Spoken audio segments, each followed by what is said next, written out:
Nah, saya jawab dulu ya. Saya sudah ngerti maksud pertanyaan. Ya, maksud pertanyaan sudah mau dijawab. Jadi,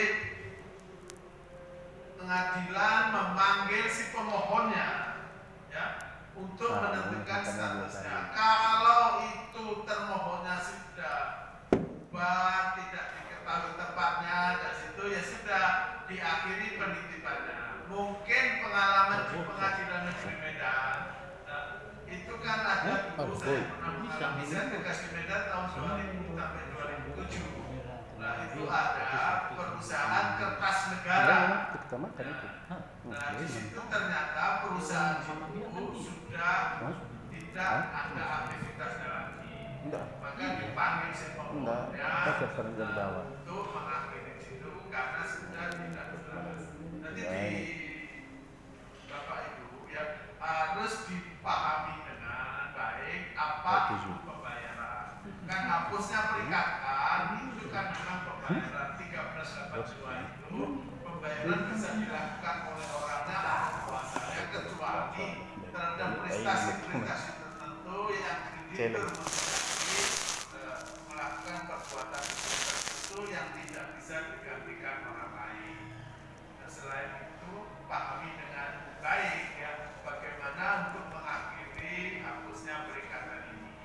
Satu dengan pembayaran dengan penitipan sejumlah uang, mungkin ada novasi, mungkin ada pendaftaran utang, mungkin ada subrogasi, sampai terakhir ada lewatnya waktu. Nah, itu harus dipahami. Kalau waktunya sudah lama, itu ketua pengadilan memanggil si pemohon, kamu harus menentukan statusnya sini dan ditawarkan. Nah, jangan sampai pengadilan ibaratnya dijadikan tong sampah. Nah, kalau sudah tidak ada yang diserahkan, ya supaya si pemohon itu mengakhiri penitipannya pada pengadilan. Ya, baca ketentuan-ketentuan dalam hal ini. Terima kasih. Cocok ya, Bu Ketuanya ya ini. Jadi yang penting itu ya penawarannya itu harus dilaksanakan. Kalau orangnya nggak ada, itu rahasia itu. Cara pemanggilan yang tidak diketahui kan gitu. Kan gitu ya. Pemohonnya alamatnya waktu diserahkan oleh yang punya apa namanya, punya kepentingan mungkin PPR, dia kan ada datanya itu, alamatnya mana. Kalau sudah itu alamatnya itu kan dipanggil. Kalau nggak ada ya panggilan secara umum. Tapi kan sidangnya penawaran itu tetap berlangsung kan. Kalau sudah dipanggil jangka waktunya apa ya tetap diputus saja ya, buat putusan penetapan istilahnya ya Pak ya, penetapan tentang penitipan barang itu, uang itu ya, dengan ada penetapan itu uangnya itu sudah bisa dititipkan ke bank. Jadi suatu saat kalau ada kegangguan di lapangan itu bisa dieksekusi secara real. Jadi pembayaran yang dititipkan di pengadilan itu seakan-akan pemohon itu sudah melaksanakan kewajibannya. Ya, banyak kejadian itu di lapangan tambah didudukin lagi yang orang tidak bertanggung jawab tapi nggak bisa berbuat apa-apa kan lucu. Ada kasus yang di Semarang itu.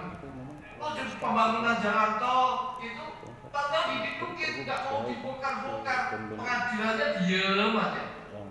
Kan lucu, kan sudah dititipkan, tinggal kosongkan. Kan gitu, ambil sikap bahwa dengan adanya penitipan ganti rugi itu ya itu sudah secara langsung tadi sudah melakukan apa piutangnya atau haknya itu sudah dilaksanakan, tinggal dieksekusi real aja kalau memang ada gugatan ya. Kalau nggak ada kesepakatan dia kan mengajukan ke bentuknya keberatan ke pengadilan, nanti diproses secara hukum. Tapi pelaksanaan pembangunan itu mestinya nggak berhenti karena sudah dititipkan, bukan karena mempunyai kekuatan harus nunggu mempunyai putusan yang mempunyai kekuatan hukum tetap. Ya kan? Dengan adanya penitipan uang itu dalam proyek itu sudah bisa dikatakan sudah memenuhi syarat. Cuma mungkin besarannya bisa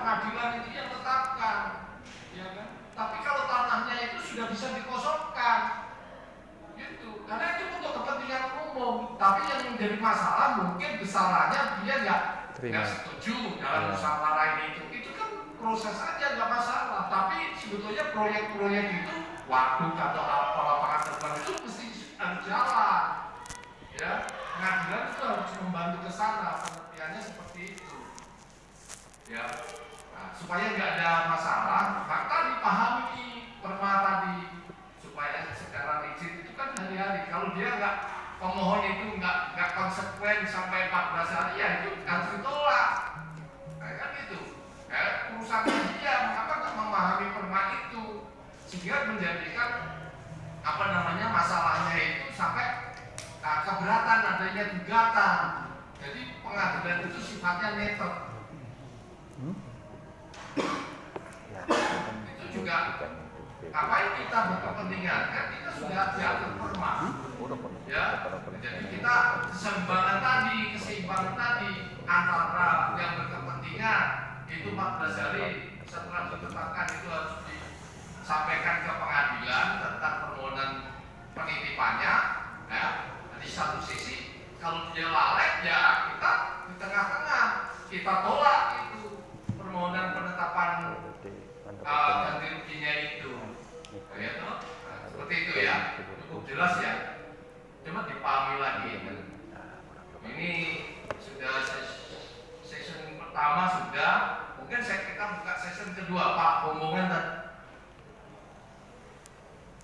Pak silakan Pak Bomongan, session kedua kita buka ya. Ini tambahan seakan-akan iklan, jawab iklan, gitu, supaya relax gitu. Nah, saya hanya menambahkan satu itu dari segi kalam pertanyaannya itu bagus ya. Apa karena itu? Cuma saya tadi berpikiran yang mau dianalogikan yang mana? Yang dari perma ini terhadap pasal itu apa yang dianalogikan?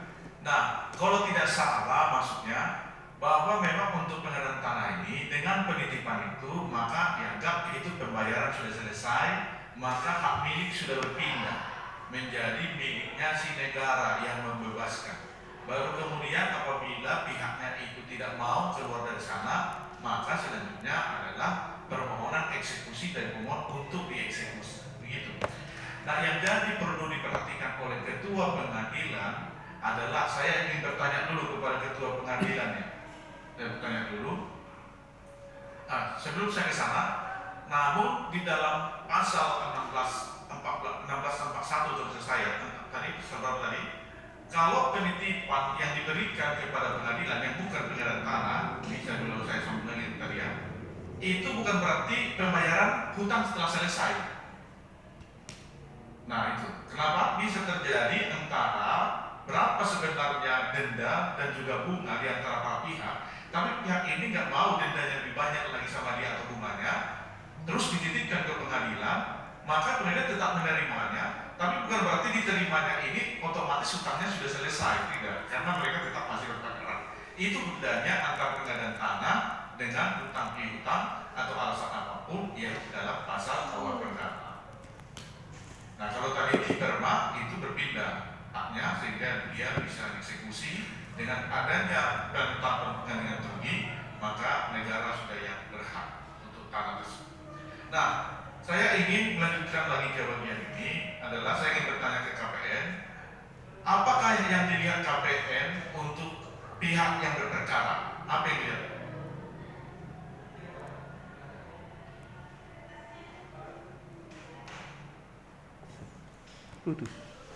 Oleh ketua pengadilan untuk memberikan pencairan selain daripada surat pengantar. Siapa yang bisa jawab kira-kira? Ulang dulu Pak, putus tadi. Dan itu tidak diatur dan tidak dijelaskan di dalam perma ini. Ada? Karena tadi ada saya lihat itu orang yang tidak diketahui berada, pihaknya juga nggak jelas. Tapi ada tadi sampaikan oleh narasumber bahwa itu ada kok datanya. Nah, data itu kita lihat di mana? Kalau misalnya ada perkara dari pihak lain lagi di luar dari data itu, apakah konsinyasi tidak bisa diserahkan? Nah, terus apakah dengan adanya surat pengantar otomatis ketua pengadilan negeri mencairkan atau tidak konsinyasi? Otomatis atau tidak?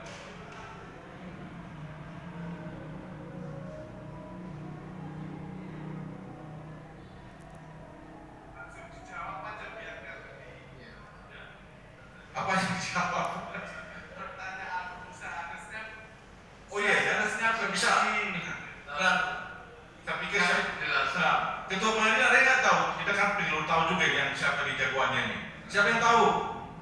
Tapi dilihat ya. Izin Bapak menjawab.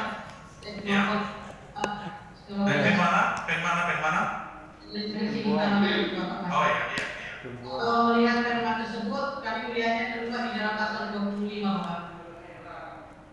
Jadi sebelum pokoknya pendidikan yang dimiliki pengolahan lingkungan melakukan penyimpanan pengolahan lingkungan di pengadilan pada waktu yang sama dengan penyimpanan kejadian perkara yang tercatat dalam pengadilan ke dalam buku jurnal keuangan konsinyasi dan pasal pengadilan untuk kemudian dicatat dan pulang dalam buku hidup keuangan dan pada kolom konsinyasi atau dalam hal yang terdapat kolom konsinyasi dicatat dalam kolom keterangan sebagai konsinyasi. Sekian Bapak. Maksud pihak yang sebenarnya berperkara itu yang mana sebenarnya bermasalah di tanah itu di mana yang bisa dilihat datanya itu?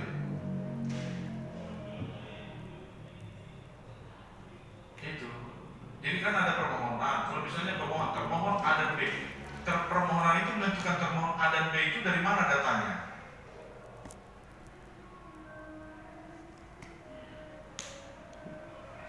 Bisa?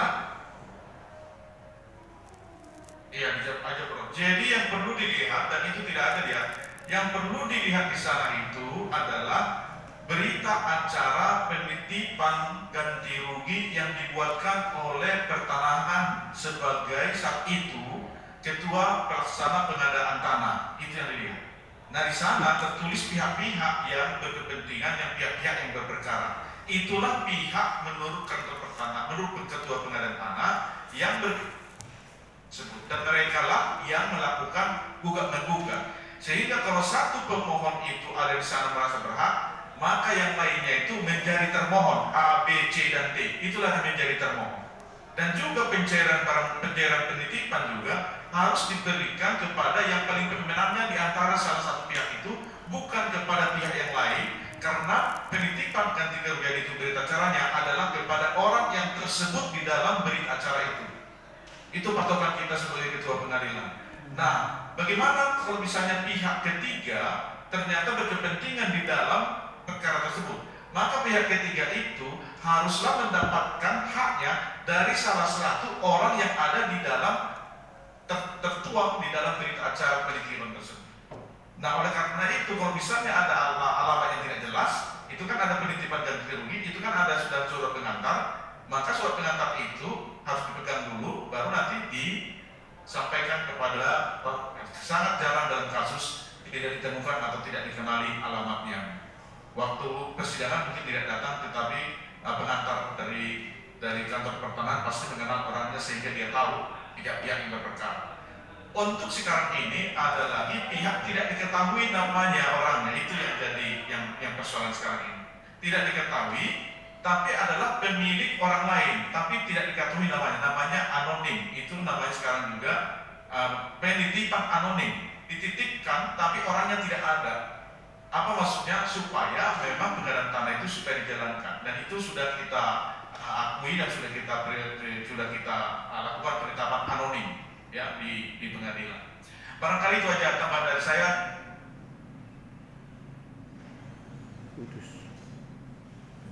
Pencerahannya juga ya, tambahan tadi ya, bagaimana mensikapi penitipan baik dalam hal tanah yang tadi spesialis. Ini Pak Bumung tadi bicara tentang mungkin manifestasi atau apa, jadi barangnya belum bisa beralih. Kalau tanah tadi bisa beralih, otomatis dengan penitipan itu bisa dieksekusi, pengosongan. Kalau Pak Bumung tadi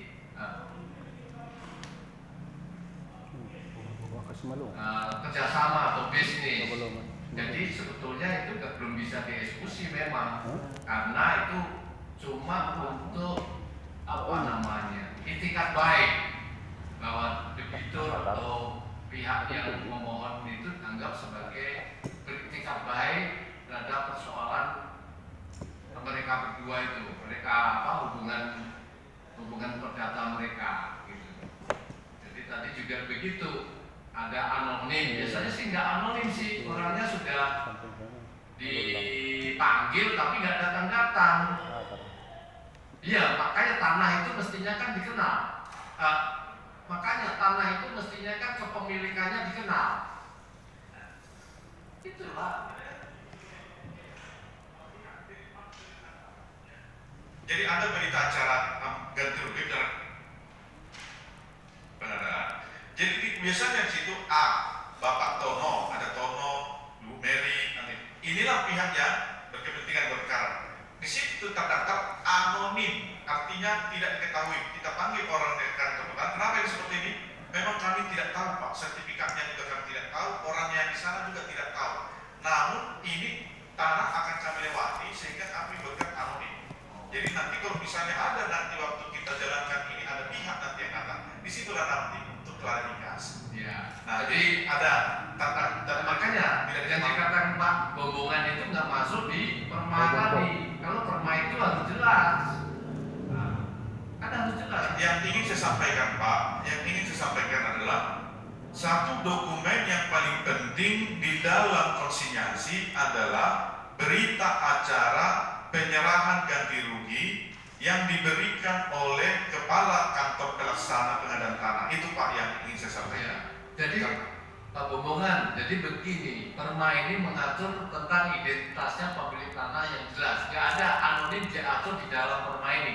Sehingga tadi agak kesulitan kalau itu BPN mengajukan yang anonim tadi itu ke pengadilan supaya diterima konsinyasinya. Nah itulah yang jadi kan nggak ada aturannya. Jadi ada kekosongan hukum juga perma ini. Bagaimana mengatasi yang dikatakan Pak Bombongan tadi? Perma ini nggak mengatur tentang masalah seperti itu, atau perlu ada revisi? Menurut narasumber bagaimana? Coba silakan.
Mungkin yang lain, mungkin ada lagi pertanyaan, silakan.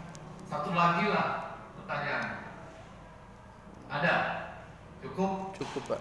Cukup ya, karena ini sudah siap-siap mau apel ya. Terima kasih. Sekali lagi kita kasih applause untuk narasumber pembicara kita. Jadi pada kesempatan ini sebelum kita tutup, saya mengucapkan terima kasih sebagai moderator atas partisipasi, atas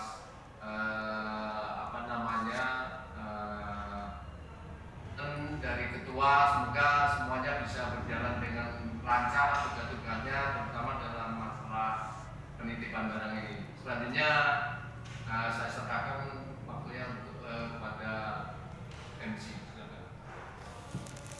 Baik, Bapak Ibu, kita berikan tepuk tangan yang meriah kepada narasumber dan moderator kita yang sangat luar biasa pada hari ini. Untuk menutup acara hari ini, marilah kita menyanyikan lagu Bagimu Negeri. Hadirin dimohon berdiri. Ya.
Hadirin disilakan duduk kembali.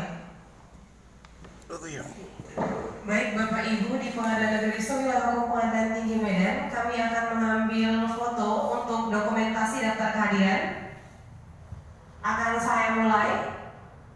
Semua untuk menghidupkan camnya.